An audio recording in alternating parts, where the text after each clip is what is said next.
खबर राजधानी भोपाल से मिल रही है, जहां डबल मर्डर के केस में बड़ा खुलासा हुआ है। बुजुर्ग दंपति के मोबाइल फोन बरामद किए गए हैं। चूनाभट्टी इलाके से दोनों के मोबाइल फोन्स मिले हैं। हत्या के बाद आरोपी ने अपने फोन फेंक दिए थे।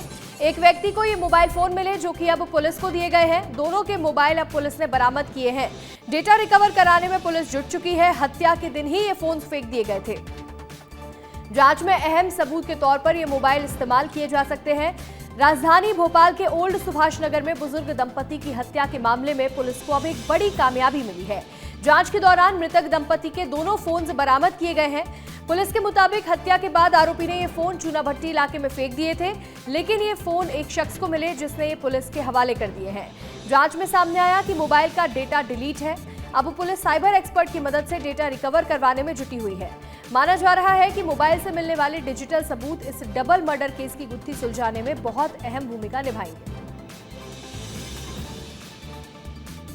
भोपाल से डबल मर्डर का मामला सामने आया था, जिसके बाद अब पुलिस इस केस को सुलझाने में जुटी हुई है। अलग अलग कड़ियां जोड़ी जा रही हैं, लेकिन सबसे अहम सबूत दोनों के फोन गायब थे। हालांकि आरोपी ने ये चूनाभट्टी इलाके में दोनों फोन फेंक दिए थे, जो कि किसी शख्स को मिले और उसने ये दोनों फोन पुलिस के हवाले कर दिए हैं। अब बताया जा रहा है कि फोन से सारा डेटा डिलीट है, जिसको रिकवर करवाने के लिए पुलिस की टीम जुट चुकी है और अब इसके जरिए जो साक्ष्य जुटेंगे उससे जरूर ये केस सुलझ सकता है, ऐसा माना जा रहा है। पुलिस ने दोनों फोन्स बरामद कर लिए हैं। दोनों फोन्स की जांच पड़ताल की गई है। इसके साथ ही अब डेटा रिकवर करवाने में पुलिस की टीम जुटी हुई है। डबल मर्डर का सनसनीखेज मामला भोपाल से सामने आया था। बुजुर्ग दंपति की हत्या की गई थी। अब ऐसे में इस केस का खुलासा करने में टीम जुट चुकी है पुलिस की, और लगातार फोन की भी जांच पड़ताल की जा रही है। अधिक जानकारी के साथ हमारे सहयोगी विवेक पांडे जुड़ रहे हैं।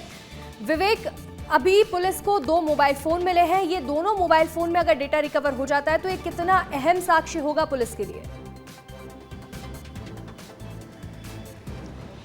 देखिए अंशिका, इस ब्लाइंड मर्डर केस में पुलिस के सामने 2 बड़ी चुनौती है। एक तो फ़ोन रिकवर हुआ है और फ़ोन का डेटा रिकवर करना ये पुलिस के सामने बहुत चुनौती, क्योंकि जिन लोगों ने हत्या की थी उनने पूरे फ़ोन के डेटा को डिलीट कर दिया है। अब पुलिस के सामने चुनौती ये है कि उस डेटा को रिकवर किया जाए, जिससे कि इस घटना से जुड़े हुए कुछ साक्ष्य मिल जाएं। और साक्ष्य इसलिए ज़रूरी है क्योंकि जिन लोगों ने हत्या की है उनका मोटिव क्लियर हो सके, और पुलिस इस बारे में इन्वेस्टिगेट कर रही है।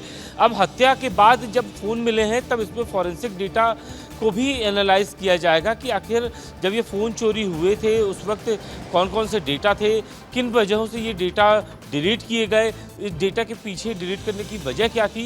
ये तमाम पहलू हैं पुलिस के सामने, और पुलिस को इसी में इन्वेस्टिगेट करना है, क्योंकि 5 से 6 दिन हो चुके हैं। पुलिस पूरी तरीके से इस मामले में खाली हाथ है। पुलिस के सामने कोई ऐसा कॉन्क्रीट एविडेंस नहीं है जिससे कि आरोपियों की पहचान हो सके। आरोपियों ने क्यों ये पूरा मर्डर किया, ये 2 लोगों की हत्या क्यों की, इस हत्या के पीछे क्या कारण थे, ये तमाम सारे उलझे हुए पहलू हैं जिनकी जांच करना पुलिस के लिए बहुत आवश्यक है। और यही कारण है कि पुलिस इस बारे में इन्वेस्टिगेट कर रही है। अब देखना इसमें यह है कि डेटा रिकवर करने के बाद कौन कौन से एविडेंस पुलिस के सामने आते हैं, क्योंकि अभी तक पुलिस 5 दिन के भीतर लगातार सीसीटीवी कैमरे खंगाल चुकी है, कई जगहों पे कई दौर की पूछताछ कर चुकी है, लेकिन उसके बाद भी कोई कॉन्क्रीट नतीजा नहीं निकला है।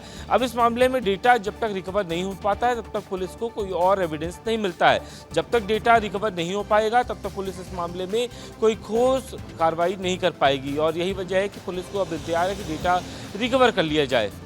बिल्कुल विवेक, जिस तरह से अब मोबाइल फोन मिल चुके हैं, इसके बाद डेटा रिकवर करने के बाद ये केस और ज्यादा साफ होता हुआ नजर आएगा। ये गुत्थी सुलझ जाएगी। आपका जुड़ने के लिए बहुत बहुत शुक्रिया।